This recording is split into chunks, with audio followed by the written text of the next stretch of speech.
তাদের উপরে সেকুলার বাঙালি কর্তৃক সাম্প্রদায়িক হামলার প্রতিবাদে এবং তার সুষ্ঠু বিচারের দাবিতে আজকের এই বিক্ষোভ সমাবেশে যারা উপস্থিত হয়েছেন আপনাদের সকলকে পার্বত্য চট্টগ্রাম পাহাড়ি ছাত্র পরিষদ ঢাকা মহানগর শাখার পক্ষ থেকে সংগ্রামী শুভেচ্ছা জানাই। সংগ্রামী বন্ধুগণ, আমরা বারে বারে এই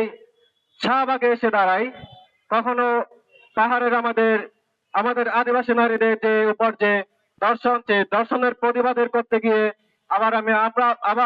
আমরা কখনো দাঁড়াই ভূমি বেদখলের বিরুদ্ধে প্রতিবাদ করতে গিয়ে, এবং আমরা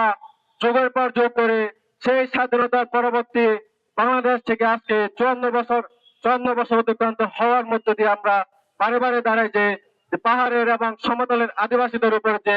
চলমান যে অত্যাচার, অন্যায়, অবিচার, তার এই সবকিছুর প্রতিবাদের মধ্য দিয়ে আমরা বারে বারে এই শাহবাগে এসে দাঁড়াই। কিন্তু আমরা দেখি এই রাষ্ট্রের আমাদের জুম্মদের উপরে এবং সমতলের এবং আদিবাসীদের উপরে যে চলমান যে নানান অন্যায় অবিচারের যে সুস্থ বিচার এখনো নিশ্চিত না হওয়ার কারণে বারে বারে হচ্ছে নিত্য নতুন নানান কায়দায় এবং আমাদের জমি দখলের চেষ্টা করা হয়, আমাদেরকে উচ্ছেদ করার চেষ্টা করা হয়, আমাদের নির্যাতন নিপীড়নের মাত্রা বাড়িয়ে দেওয়া হয়। আমরা যদি দেখি গত 17 তারিখে আলী কদমে যে সাধারণ লোকের উপরে যে সংগঠিত যে সাম্প্রদায়িক হামলা, এবং তার কিছুদিন আগে খাগড়াছড়ির কমলছড়িতে যে সেখানকার স্থানীয় জুম্মদের যে ভূমি বেদখলের চেষ্টা এবং তাদের উপর যে সাম্প্রদায়িক হামলার ঘটনা কোনো বিচ্ছিন্ন ঘটনা নয় বন্ধুগণ, বরং এটি হচ্ছে পাহাড়ের দীর্ঘদিনের যে বিচারহীনতার সংস্কৃতির এক নির্মম বাস্তবতা। আমরা দেখি স্বাধীনতা পরবর্তী বাংলাদেশ থেকে এভাবে নানা কায়দায় নানা মাত্রায় আমাদের পাহাড় থেকে সমতলের আদিবাসী জনগোষ্ঠীর উপর নির্যাতন নিপীড়নের, নিজ ভূমি থেকে উচ্ছেদ এবং সর্বোপরি অস্তিত্বহীন করে দেওয়ার পায়তারা এখনো চলমান রয়েছে। আমরা এই যে আলী কদমের যে ঘটনা সংঘটিত হওয়ার পিছনে যে জাফর নামক যে ব্যক্তি দায়ী, আমরা যদি সেই ব্যক্তির বৃত্তান্ত যদি আমরা দেখি, সেই ব্যক্তি সেখানকার একজন অন্যতম ডাকাত এবং দাগী আসামি, এবং তার বিরুদ্ধে নানান যে অপরাধ, সেই অপরাধে নানান অভিযোগে অনেক সময় তাকে হচ্ছে নানান মামলা করা হয়েছে তার বিরুদ্ধে এবং তাকে গ্রেপ্তার করা হয়েছে। সেই কথিত গ্রেপ্তারে দেখি গ্রেপ্তার করার মধ্যে তাকে আবার 2 দিন পর হচ্ছে প্রশাসন কর্তৃক ছেড়ে দেওয়া হয়, যার কারণে সে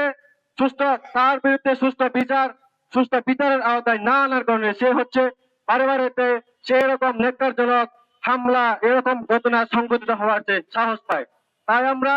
আজকের এই প্রতিবাদ সমাবেশ থেকে বলতে চাই, উক্ত ব্যক্তির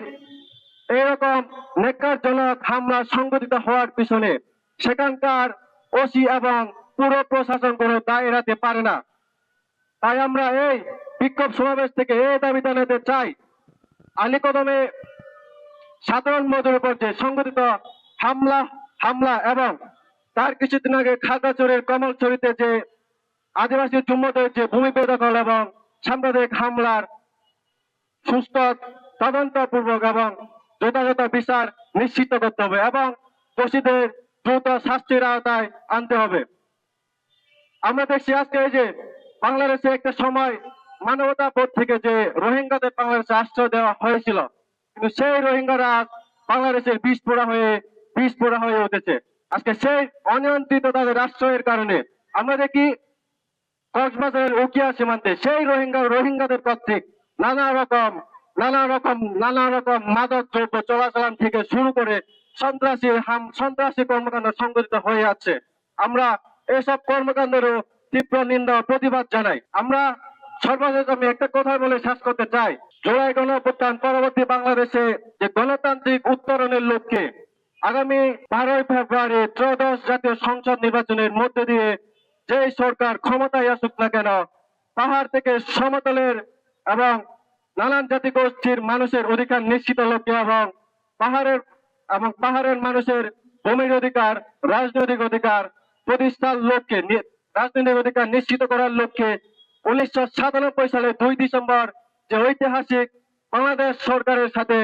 সেখানকার পার্বত্য চট্টগ্রাম জনসংহতি সমিতির যে পার্বত্য চট্টগ্রাম চুক্তি স্বাক্ষরিত হয়েছিল, সেই ঐতিহাসিক পার্বত্য চট্টগ্রাম চুক্তির যথাযথ বাস্তবায়নে অবশ্যই অগ্রাধিকার রাখার দাবি জানিয়ে এবং সমতলের আদিবাসীদের জন্য পৃথক ভূমি কমিশনের গঠনের দাবি জানিয়ে আমার সংক্ষিপ্ত বক্তব্য